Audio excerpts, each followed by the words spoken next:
कई माताएं गलती करती हैं, कई माताएं व्रत को नए नए तरह से करती हैं। कोई कुछ बताता है, कोई कुछ बताता है, कोई कुछ बताता है। उस व्रत को आप समझ लीजिए, पशुपति व्रत को। पशुपति व्रत 5 सोमवार का होता है। कितने सोमवार होते हैं अच्छे से समझ लेना। 5 सोमवार का व्रत है। आज अष्टमी का दिन आप लोग अच्छे से समझ लोगे तो आपको फिर कोई ये नहीं होगा कि मैंने व्रत करा और मेरा काम क्यों नहीं हुआ। उसमें अपने को अपनी गलती छांटना है कि गलती कहां हो गई। पशुपति व्रत 5 सोमवार का होता है। बीच में किसी सोमवार पर यदि एकादशी पड़ जाए या कोई तीज पड़ गई या कोई त्योहार पड़ गया, कोई नवरात्रि का व्रत कर रहे हो या कोई त्योहार का व्रत कर रहे हो या कोई तिथि का व्रत कर रहे हो और उस दिन सोमवार पड़ गया, अब आपने विचार करा कि मेरा पशुपति का भी व्रत है और साथ में तीज का भी व्रत है, तो कौन सा व्रत करूं मैं। तो उस समय पर आपको पशुपति व्रत छोड़ देना चाहिए। फिर आप तीज का व्रत कर लो या चतुर्थी का करती हो तो चतुर्थी का कर लो, छठ का करती हो तो छठ का कर लो, नवरात्रे के व्रत करती हो तो नवरात्रे के कर लो। 5 व्रत पशुपति होते हैं। व्रत करने के लिए जब आप निश्चित करें कि मुझे इस सोमवार से पशुपतिनाथ के व्रत करना है, जीजियों भाइयों ध्यान रखना, उस दिन सुबह स्नान करने के बाद में बड़े प्रेम से पूजन की थाली लगा लो। उसमें चंदन, अबीर, गुलाल, जो भी आप रखना चाहें, रौली, चावल, मौली, जनेऊ, पंचामृत, चाहो तो अलग अलग ले जाओ, चाहो तो एक साथ मिलाकर ले जाओ।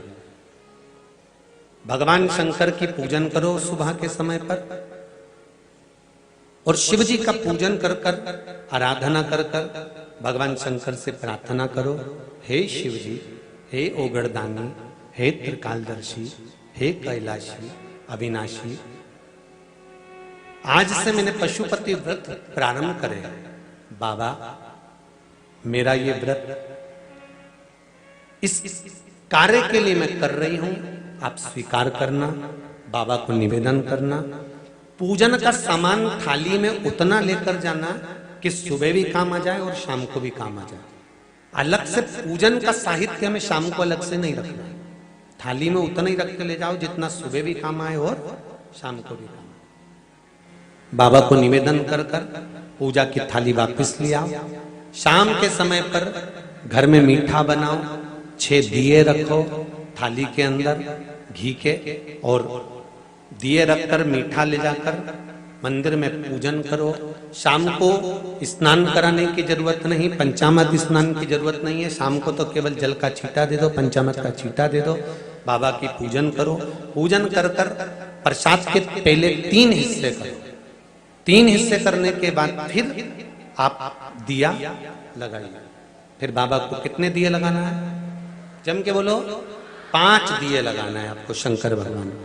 5 दिए लगाइए, एक एक दिया जलाते जाएं और शंकर भगवान से पहले सोमवार को दिया जलाते समय अपने हृदय की बात कहते जाएं। 5 दिए पूरे हो जाएं। छठा दिया जलाना नहीं है, उसको थाली में वापस रख लेना। दिए को थाली से नीचे उतारना जरूर। कौन से दिए को? जम के बोलो जरा। छठे दिए को मंदिर में उतारना जरूर और फिर वापस थाली में रख लेना है। प्रसाद 2 हिस्से मंदिर में छोड़ना है, 1 हिस्सा थाली में रख के ले आना है। पूजन कर कर बाबा को निवेदन कर कर वापस आइए। शाम को जब घर में प्रवेश करो, सीधे हाथ की ओर घर में अंदर जाते समय अपना जो राइट हैंड हो, अपना जो सीधा हाथ हो, उस ओर बैठो और बैठने के बाद उस दिए को प्रकट कर लो, प्रज्वलित कर लो। वहां पर भी शिव जी से प्रार्थना करो, हमारा यह कार्य है, सफल करिएगा। बाबा से निवेदन करके घर के अंदर प्रवेश कर जाओ।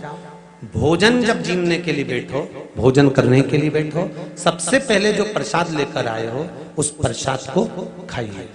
जो प्रसाद आप लेकर आए उस प्रसाद में से किसी को नहीं देना है आपको, अकेले खाना। उतना ही प्रसाद लेकर जाना जितना खब जाए, छोड़ना भी नहीं। सबसे पहले प्रसाद खाइए, उसके बाद में भोजन करिए।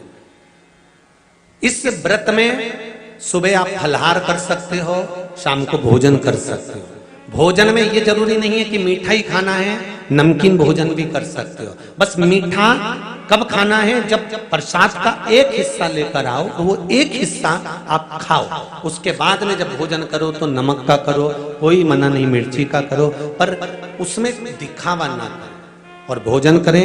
ऐसे 5वां जब सोमवार आ जाए, बीच में अगर कोई सोमवार छूट भी जाए तो व्रत करना, पूजन मत करना। कोई रजो धर्म आ गया, रजस वाला धर्म आ गया, कोई कार्य आ गया तो उसमें पूजन करना, पूजन नहीं करना है, उसमें व्रत जरूर करना। और जब 5वां व्रत रहे और 5वां व्रत जब रहे तो उस 5वें व्रत में जब सुबह पूजन कर आओ, शाम को पूजन करो, तो शाम को भगवान पर 108 या तो चावल के दाने, मूंग के दाने या बेलपत्र या फूल की पत्ती, जो भी 108 चढ़ा सकते हो भगवान को चढ़ाकर एक श्रीफल 11 रुपए उस पे रखकर शिव जी से निवेदन कर कर घर पर आ जाइए, दिया लगाइए और बाबा से निवेदन कर कर प्रसाद पाइए। अगर नियम से कर लिया तो मेरा विश्वास कहता है 5 सोमवार के अंदर ही आपका काम हो जाएगा।